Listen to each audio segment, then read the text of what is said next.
Hello and नमस्ते। कैसे आप सब लोग? आई होप अच्छे होंगे, स्वस्थ होंगे एंड मस्त होंगे। How to deal with toxic family members. आपने देखा है किसी न किसी के फैमिली में, यहाँ तक कि सभी की फैमिली में कोई एक मेंबर ऐसा होता है ना, जिन्हें कुछ ना कुछ बोलने की आदत होती है, जिन्हें दूसरों को कुछ ना कुछ सुनाने की आदत होती है। मतलब वो चुप नहीं रह सकते। तो ऐसा अगर हमारी फैमिली में कोई मेंबर है, हमें उनको कैसे डील करना है कि हम खुद भी हर्ट ना हो और हम सामने वाले को भी हर्ट ना करें या बदतमीजी से बात ना करें। किस तरह से हैंडल करना है, हमने कैसे डील करना है ऐसे टॉक्सिक मेंबर को। हमने आज इसके बारे में ही हम डिस्कस करेंगे।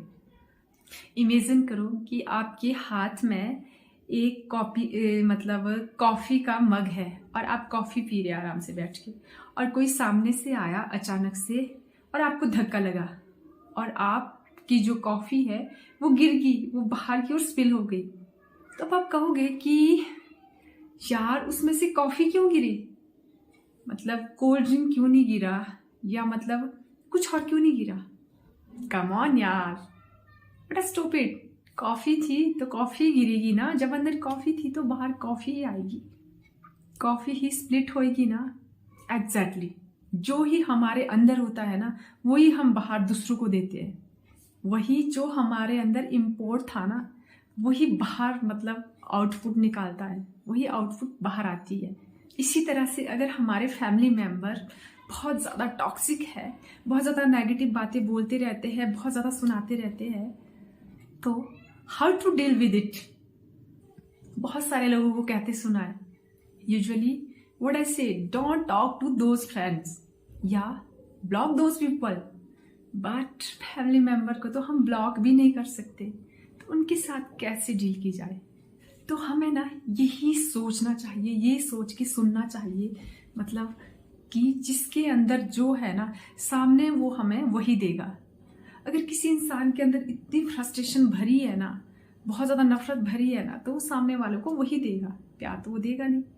या फिर जैसे मतलब कोई इंसान है, हमें ये समझना चाहिए कि शायद इनकी ज़िंदगी में कोई चीज़ें इनके हिसाब से नहीं रही होगी, कुछ प्रॉब्लम रही होगी, जो इन्होंने एक्सेप्ट किया था वो इन्हें नहीं मिला, या मतलब जिस कारण से ये मतलब अपना आउटफ्रस्ट हम पे निकाल रहे हैं। अगर हम ये सब समझेंगे ना, तो कभी भी मतलब हमारे आपस में लड़ाइयाँ नहीं होगी।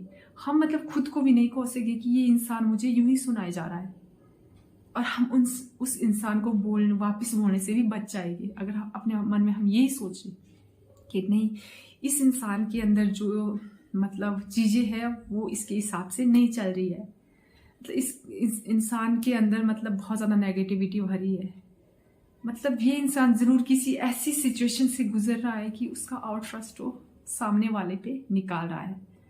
उनके अंदर फ्रस्ट्रेशन पाइल अप हो गया है, तो वो नेगेटिविटी फ्रस्ट्रेशन दूसरों के ऊपर निकालेगी। जो उनके सामने है वो बाहर तो निकालेगी ही किसी ना किसी के सामने। तो मान लो कि मैं ही वो पर्सन हूँ जिसके सामने अभी वो निकाल रहा है। इसके ऑपोजिट की हम अगर ये सोचे कि ये इंसान देखो हमें सुना रहा है, हमारी कोई गलती भी नहीं थी, फिर भी हमें सुनाया जा रहा है, तो हम चुप नहीं बैठेंगे, तो ये तो गलत बात है।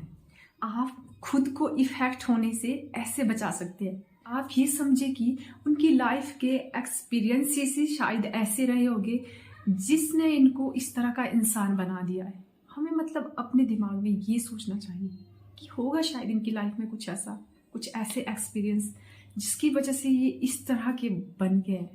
It has nothing to with me, इसमें मेरी कोई गलती नहीं है कि मुझे सुनाया जा रहा है। शायद इनके अंदर ही कुछ इस तरह का फ्रस्ट्रेशन भरा पड़ा है। हम इसमें क्या कर सकते हैं, मतलब हमें ये करना चाहिए कि हमें चुपचाप रहकर मतलब अपने माइंड में, अपने दिलो दिमाग में उनके लिए ब्लेसिंग करनी चाहिए कि आई ब्लेस जो भी चीज़ें आपके अंदर डिस्टर्बेंस क्रिएट कर रही है, कि आप मुझ पर अपना फ्रस्ट्रेशन निकाल रहे हैं, तो आपके अंदर चीज़ें कितनी नेगेटिव रही होगी, आपके अंदर कितना फ्रस्ट्रेशन भरा पड़ा होगा।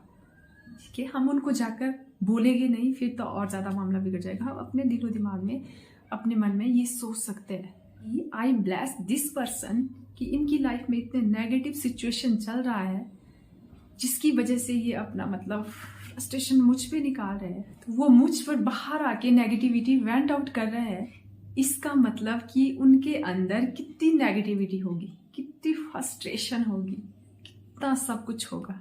आप हमेशा यही करें, तो इससे क्या होगा कि हाँ, तो आपको प्रॉब्लम होगी जब आप इस तरह की अपने दिमाग में, अपने माइंड में वो रखेंगे ना। अगले वाला जो बोल रहा है ना, वो किसी ना किसी पॉइंट पे रुक ही जाएगा, अगर आप सामने से मतलब कुछ उल्टी सीधी बातें नहीं करेगी, तो धीरे धीरे खुद ही रुक जाएगा जब वो सब कुछ वेंट आउट कर देगा। देखो, फैमिली मेंबर को हम ब्लॉक भी नहीं कर सकते, तो उनको तो हमें मतलब डेली फेस करना पड़ेगा। तो हम यही सोच सकते हैं, ये ब्लेस कर सकते हैं कि भगवान उनके अंदर थोड़ी सी शांति आ जाए, थोड़ी सी चीज़ें पॉजिटिव हो जाए, ताकि वो मतलब खुद भी शांत रहे, अपने आसपास वालों को भी शांति से रहने दे। ये एक ना माइंड की ट्रिक है, जिससे आप भी खुश रह सकते हैं, सामने वाला भी खुश रह सकता है, आप भी बच सकते हैं इफेक्ट होने से कि जो सामने वाला बोल रहा है उसका आप पे असर हो जाए, और आप सामने वालों को बोलने से भी बच सकते हैं। So do this favour to your own self, जिससे आप खुद को एटलीस्ट बॉदर होने से तो बचा ही सकते हैं। तो आज के लिए इतना ही। Thanks for watching.